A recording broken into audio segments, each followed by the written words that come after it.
దేవుడు ఆయన మాటను వినక వారు చేసిన పాపమునికై ఆ శిక్ష నుండి మనం మరి ఎందుకంటే వారు ఆజ్ఞను అతిక్రమించి వారు పాపం చేశారు, కానీ వారిలో నుండి వచ్చిన ఆ పాపము మనకందరికీ సంక్రమించినప్పుడు తండ్రి అయిన దేవుడు ఏదేను వనములోనే ఆ పాపమునకు విడుదల నిర్ణయించాడు. అయితే ఆయన తండ్రి అయిన దేవుడు స్వయంభవుడు కాబట్టి ఆయన స్వయంగా ఆయన ఈ లోకానికి రాలేడు గనుక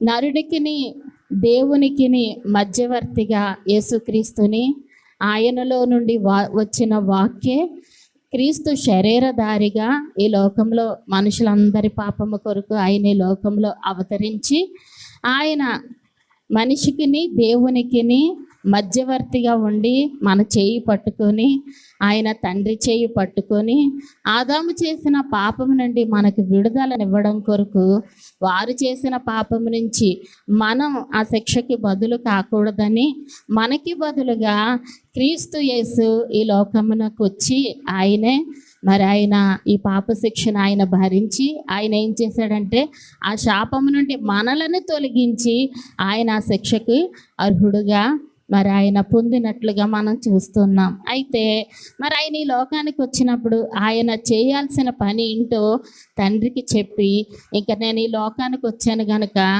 నా పనిని నేను సమాప్తము చేశాను, నాకు అప్పగించిన పనిని నేను పూర్తి చేశాను అని ప్రభు చివరిగా సిలువలో ఉండి మరి పలికిన మాట.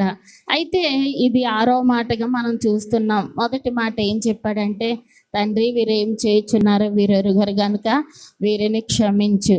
ఎప్పుడైతే ఇద్దరు దొంగలు మరి ఆ మాట ఆ విజ్ఞాపన ప్రార్థన ఎప్పుడైతే విన్నారో ఇద్దరు దొంగల్లో ఒక దొంగకి ఏమొచ్చిందంటే మారు మనసు వచ్చింది. ఎందుకంటే ఎంత ఘోరంగా శిక్షిస్తున్నా ఈయన వీళ్ళందరూనేమో ఈయన సిలువెయ్యాలని చెప్పి ఈయనేమో శిక్షిస్తుంటే ఈయనేమని ప్రార్థన చేస్తున్నాడు, తండ్రి వీరేం చేస్తున్నారో వీరెరుగరు కనుక వీరిని క్షమించు అన్న ఆ విజ్ఞాపన ప్రార్థన విన్నప్పుడు మరి దొంగకి ఏమొచ్చింది, మారు మనసు వచ్చి అప్పుడు అన్నాడు, ఈయన నిజముగా దేవుని కుమారుడు అని. అయితే అక్కడ వ్యక్తి మారు మనసు పొందినట్లుగా చూస్తున్నాం. అయితే మరి 3వ మాట, తల్లి కోసం తనకున్న బాధ్యతను తన ప్రియ శిష్యుడైన యోహానికి అప్పగించినట్లుగా మనం చూస్తున్నాం. చూడండి, ఆయనకి ఏమైతే తండ్రి బాధ్యత అప్పగించాడో ఆయన ఈ లోకానికి వచ్చినప్పుడు అవి ప్రతీది కూడా క్రమంగా ఆయన నెరవేర్చిన